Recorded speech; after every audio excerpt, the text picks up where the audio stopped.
Hello friends, income tax के cases की series में आज जो केस मैं आप लोगों के सामने डिस्कस करूंगा उस केस का नाम है Kone elevator India private limited versus assistant commissioner of income tax.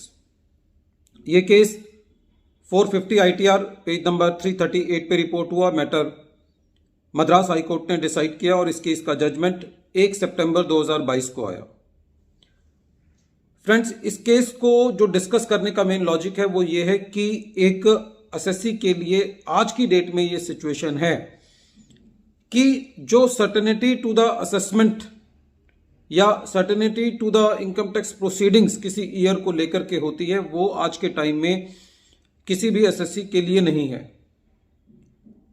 पहले इनकम टैक्स एक्ट के अंदर 148 के अंदर 6 सालों तक के केस लग सकते थे, अब उसको बढ़ा करके 10 साल कर दिया है।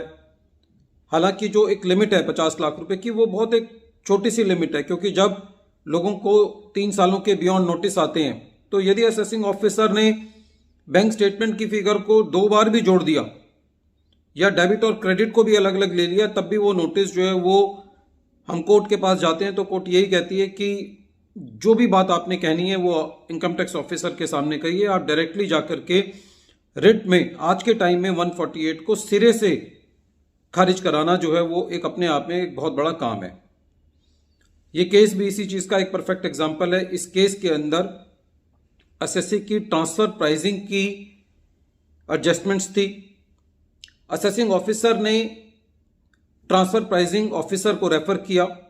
ट्रांसफर प्राइसिंग ऑफिसर ने 25.73 करोड़ का एक अपवर्ड रिवीजन प्रपोज किया।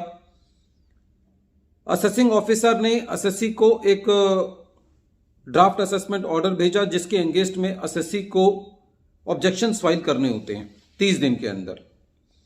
एसएससी ने ये क्रॉस ऑब्जेक्शंस फाइल नहीं किए और फिर क्रॉस ऑब्जेक्शन फाइल करने के बाद असेसिंग ऑफिसर ने जो असेसमेंट ऑर्डर पास करना था जिस लिमिटेशन पीरियड में, असेसिंग ऑफिसर उस लिमिटेशन में ऑर्डर पास करना भूल गया या दूसरे शब्दों में लिमिटेशन पीरियड निकल गया और डिपार्टमेंट ने असेसमेंट ऑर्डर पास नहीं किया। जब डिपार्टमेंट को अपनी इस गलती का पता चला तो जिन मुद्दों पर ट्रांसफर प्राइसिंग ऑफिसर ने एडजस्टमेंट प्रपोज करी थी सेम मुद्दों पर एसएससी को सेक्शन 148 का नोटिस इशू कर दिया गया कि इन मैटर्स पे आपकी इनकम एस्केपिंग असेसमेंट है और आप के अगेंस्ट सेक्शन 148 का नोटिस भेजा जाता है। एसएससी ने इस सेक्शन 148 को रिट में चैलेंज किया और ये कहा कि सेक्शन 148 के लिए रीजन टू बिलीव होना जरूरी है। असेसिंग का यह भी कहना था कि यह सेक्शन 148 का नोटिस खाली इसलिए भेजा गया है कि जो असेसिंग ऑफिसर अपनी नॉर्मल असेसमेंट में नहीं कर पाया अब वो इस सेक्शन 148 के द्वारा करना चाहता है। दूसरा, एसएससी का यह कहना था कि डिपार्टमेंट एक दूसरी पावर का इस्तेमाल अपनी पहली गलती को छुपाने के लिए नहीं कर सकता। यह मोटे तौर पे एसएससी का एक प्ली था। अब कोर्ट के सामने जो मेन इशू इन्वॉल्व था वो ये था कि क्या प्रेजेंट केस के अंदर जब असेसिंग ऑफिसर ने पहला असेसमेंट ऑर्डर पास नहीं किया लिमिटेशन एक्ट के अंदर तो क्या सेम मुद्दे पर एसएससी को सेक्शन 148 का नोटिस भेजा जा सकता है।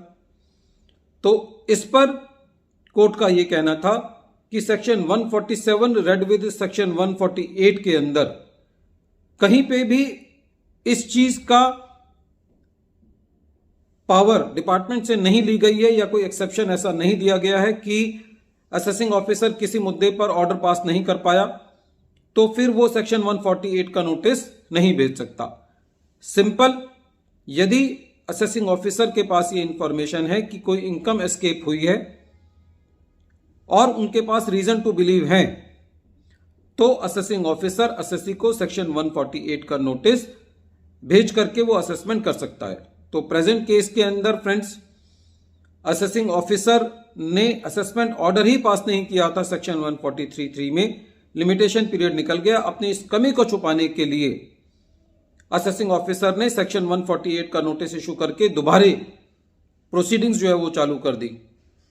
With due respect to the Madras high court, इस केस के अंदर यदि ऐसी परिस्थितियां बनी रहेंगी तो एक असेसी के लिए एक जो certainty to the finality of the assessment proceedings होता है वो नहीं रह पाएगी और हमेशा एक असेसी के ऊपर ये तलवार लटकी रहेगी कि उसको कभी भी कोई भी नोटिस आ सकता है। वीडियो के अंत में एक बार फिर मैं केस का नाम रिपीट कर रहा हूं। केस का नाम है Kone elevator India private limited versus assistant commissioner of income tax. ये केस 450 ITR पेज नंबर 338 पे रिपोर्ट हुआ। मैटर मद्रास हाई कोर्ट ने डिसाइड किया और इस केस का जजमेंट 1 सितंबर 2022 को आया। Thank you friends.